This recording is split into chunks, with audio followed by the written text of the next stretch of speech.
wéy leen di gën a abonné ci chaîne YouTube bii di Syndicalisme TV, la télévision du moment bi leen di jox mboolem xibaar yu wér te wóor ci à temps réel. dal leen ak jàmm ñu koy taxañ yéenekaay xëyandoo tàmbale ko Le Soleil yéenekaay mi dikkaat ci wàllum yorinu ndox mi ak nañu koy amalee. yéenekaay bi ne fanweeri dogal yoo xamante ni jël nañ ko ngir rek a fexe ba ndox mi mën a ñoŋ, waaye naka lépp mu ngi war a tukkee ci benn milliard ak lu topp. yéenekaay bi naka fintoon ni ab comité boo xamante ni si mu war a saytu boobu le projet nag ñu tuddee ko GTE nag dax nañ koy taxawal. Ousmane Sonko mi premier ministre nee naka warta am benn discrimination maanaam body compté boo xamante ni si war na jëm ci ni ñu appliqué njëgum ndox mi fii ci réewum Sénégal. yéenekaay bi ne yàqu-yàqu foofee ca Falémé am na ci ay leer yoo xamante ni moom premier ministre Ousmane Sonko jot na koo indi, ndax dañoo tere bépp liggéey yoo xamante ni si ñu ngi koy amal foofee ndax rek bañ a indi beneen joote, ndax foofee nag dañ ko tàmbalee yàq dafa ëpp loxo, moo tax nag ñu bëgg see taxaw téeme naka ngir saafara ko ay weer yoo xamante ni si kenn du fa amalee ab liggéey. ñu wax leneen ak renégociation contrat foofee ca ASER, kuréel googu nga xamante ni moo yor li wàllum ñeel naka courant gi ci dëkk kookoo yi. yéenekaay bi ne dëkk ya ñu war a courant nag jóge na ci 1500 dem ba ci 1740 dëkk yoo xamante ni si warees nañ leen a ñoddil nag ab courant. L'Indépendant yéenekaay dikkaat ci wàllum insécurité ak priorité nga xamante ni mooy ca ONAS convocation assemblée nationale. am na ci kàddu yu bëri yoo xamante ni ci Bougane Gueye Dany, Thierno Alassane Sall ak Thierno Bocoum ñu ngi koy dal di yëkkati de suñ tooni naka ñoom ñooñu nekk mayu ñu dara ki nga xamante ni si moo di Diomaye ak Ousmane Sonko. yéenekaay bi ne na fintooni priorité moo ngi feneen ko wax nag ay waxu assemblée nationale ak HCCT war nañoo lijjanti nag wàllum ñàkkum kaaraange bi ne cooboy si réew mi reyante gi mel ni tuleeg màlle, waaye itam li nga xamante ni si moo di coowal ONAS ak milliards yu bëri yi nga xamante ni tudd nañ ko booba ak léegi ñu ne ko fay tege ñu tege ko ne ñukku naka fañ tooni bañ cee wax di wax leneen. L'info yéenekaay ne HCCT ak CSE boobu ñoom nag daanaka booy xool mooy les mal aimés de la République, ndax fi mu toll nii Bassirou Diomaye Faye la mu ca bëgg mooy fexe naka ba ma bal côté loolee moom daanaka amul benn loo xamante ni si yitte la si jamono ji. convocation session extraordinaire ci assemblée nationale. Le Quotidien yéenekaay dikkaat na ci nee na dictat dëgg la Diomaye nekk si jamono ji. bureau assemblée nationale bi ni ki ëllëg jàmm nag convoqué nañ leen. président ba nag mu ngay arrosé ak prérogative boo xamante ni si assemblée nationale dal dinaa fixé ab date d'ouverture de la plénière. am na si xalaat yoo xamante ni Moustapha Diakhaté ak Alioune Souaré yëkkati nañ ko, ndax jàpp na ni fi mu toll nii loolee gaañi bëgg nag amul leen loo xamante ni si tegu na ci yoon, ndax ak salfaañi dëgg moo dal dee am. boobee jamono Walfadjri Quotidien ne gàtt sa gàtt nag ci assemblée nationale. Bougane moom moo ngay affirmé que nekk priorité nag farata si mu nga feneen ko wax waxu assemblée nationale ak leneen, ndax fi mu toll nii nag wàllum ñàkkum kaaraange ak dund gi moo doon nekk farata nag ñu wax waxu assemblée nationale. boobee jamono yéenekaay bi ne assemblée nationale lañ ca bëgg a jaarale moo di mabal HCCT ak CE, waaye nag am na ci ay refus yoo xamante ni si am na ci député majorité yi cay lile. ñu dikkaat te àddu nag ci mbirum faatoog nag Aziz Dabala foofee ca technopole bu Pikine ubbil yéenekaay bi di témoin moo nga xëy di témoigner ne dik nag nan la def rek ba décapité gang bi nga xamante ni si ñoo def jëf ju ñaaw boobee niki démb lañ ko arrêté. Falilou Diop nag moo ngay déclaré nee na moom la mu ca def nag mooy bëriwut, dafa gunge Lamine Diaw rek mu def retrait wéef. ñoom membre yi nga xamante ni lim nañ leen ci boobee jafe-jafe ñoom ñëpp nag ñoo nekkoon ci retrait ba ñuy retiré ay 5000 ak 3000 francs loolee nag fin yéenekaay bi ne naka rek la ñu def ba marquage à la culotte ki nga xamante ni moo di Lamine Diaw. ubbil yéenekaay bi Nabou Leye moom la mu xamle ci biir yéenekaay bi ci kanamu àttekat bi nee na nag moo yóbbu Aziz Dabala Icotaf laataa mu koy xaar fanweeri simili nag mu déposé ko ca Carrefour foofee ca tali bu bees. Mamadou Lamine Diaw alias Modou Lo nee na nag moom moo xoj Aziz Dabala ak loxom laataa muy génnee paaka bi nga xamante ni mu ngi ko yorfoon ci seen tiram. moom nag nee na dafa teg sax paaka bi ci bërëb bi nag laataa muy enfilé jàll bi nga xamante ni si moo Aziz Dabala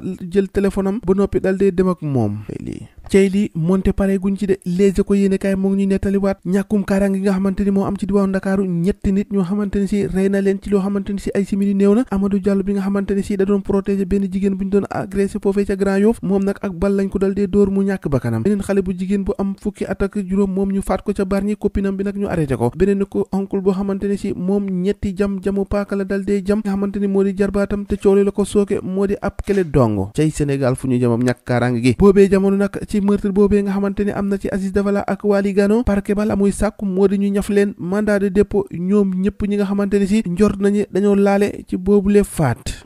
yeboo de ku nekk xam fooy teg sa tànk. ñoo ko déggandoo jaa ngeen jëf ba ëllëg.